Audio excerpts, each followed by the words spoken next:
top 5 tips for parents of elementary schoolers with ADHD. Number 1, cultivate flexibility, do not accommodate inflexibility. Cognitive flexibility is one of the foundational executive function skills that is often lagging in many kids with ADHD. This can present as difficulty with social skills, so kids might look bossy or controlling. They might have difficulty working in groups in school. They may have a propensity to say no to anything new or unfamiliar. There are a bunch of things that you can do to help cultivate flexibility. This is a topic I talk about frequently, and I have other videos on this topic at the ADHD Dude YouTube channel, but some of the things you can do to help cultivate flexibility are, number 1, when your child says no to something new or unfamiliar, don't ask them if they want to do it, tell them that this is happening. When you step into your parental authority, you are leading your child. And kids with ADHD, they need to be led. They need to know who's in charge. The ADHD brain tends to be concrete. They do not do well when things are vague or abstract. So when you lead your child, that makes things much clearer for them and helps them feel emotionally safe. It is okay to tell your child that they are doing something instead of asking them. I promise you, you're not going to traumatize them.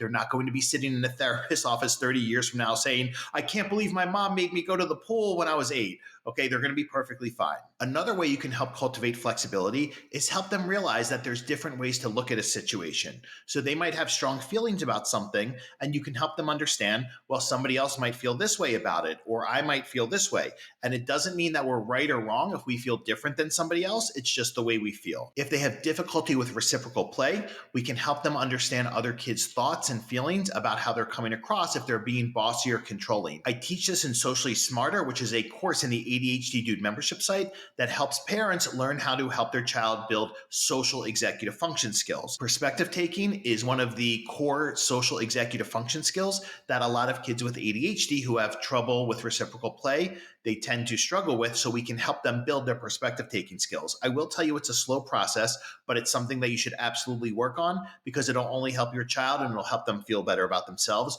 when they realize that other kids do want to play with them because they're able to be flexible. The last part of this is do not accommodate their inflexibility. Parental accommodation is when parents change their behavior to alleviate or avoid their child's temporary distress. So let's say, for an example, your family is going out to dinner and your child says, I don't want to go to that restaurant. I hate that restaurant, even though the rest of you want to go there.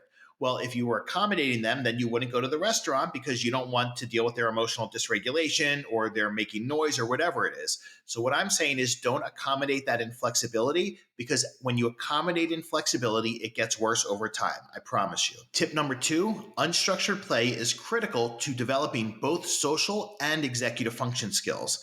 The way kids develop these skills naturally is through unstructured play where adults are not hovering or directing things. This is also how kids develop conflict resolution skills and independent problem-solving skills. So often I hear about parents of elementary schoolers with ADHD who give their kids no space at all to interact with other kids without them constantly supervising them or hovering over them or saying, don't do this, stop that, or whatever it is. But your child needs to have experiences when they're interacting with other kids independently without any adults giving them direction. Yes, that might be difficult for them. Yes, you might need to check in every 10 minutes or 15 minutes or however long, depending how old your child is. But it's really important that they have those independent play experiences so they can develop those social and executive function skills naturally. Number 3, kids with ADHD need to feel useful. So help them feel useful by helping them help out with things even when they don't feel like it. So often in families of kids with ADHD, I hear about kids who are asked to do nothing around the house. They're not asked to help with anything, or they'll say no and the parent just says, okay, yet they continue to give them all the expensive things they provide them. And that's called high giving, low expectations, which I'll talk about in a little bit.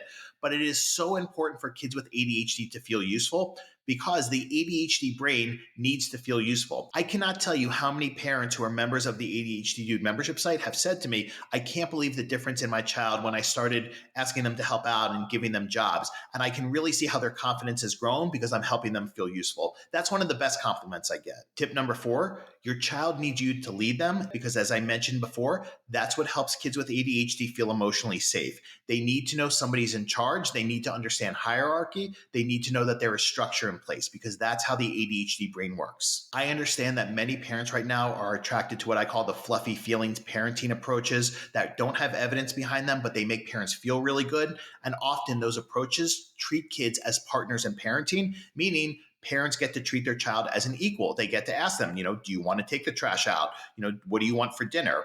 Well, your child is not your partner in parenting. They need you to lead them, as parents have done throughout time, except for right now in this very specific period of history that we're in. When you step into your parental authority, yes, your child may be temporarily upset or unhappy with you, but they'll get over it. All feelings are temporary. And that's one of the things I teach kids as well. Number 5, you need to have daily expectations of your child. I have a course called Creating Daily Expectations where I teach parents that daily expectations should be broken up into expectations about helping around the house and behavior or treatment of family members. In the course, I help parents understand how to do this realistically in a way that kids can be successful, because we want them to be successful with meeting daily expectations, because that's how they're going to earn their currency. So currency would be something like screen time or playing a game, whatever it is that motivates them. If you don't have expectations of your child, if your home is one of high giving, low expectations, meaning you give everything to them and expect nothing in return, I want you to understand that your child is not learning reciprocity in relationships. What they're learning is that I am entitled to things and I should be given things just because I'm alive.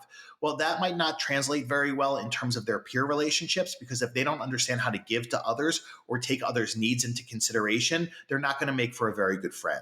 Finally, I have a bonus one for you, and that is let your elementary schoolers speak for themselves. Too often, I see parents of kids with ADHD speak for their kids. They sometimes don't even allow them to order in restaurants themselves. When you allow your child to speak for themselves, whether that's at the doctor's office or at a restaurant or wherever it is, that is actually helping them to develop self-advocacy skills.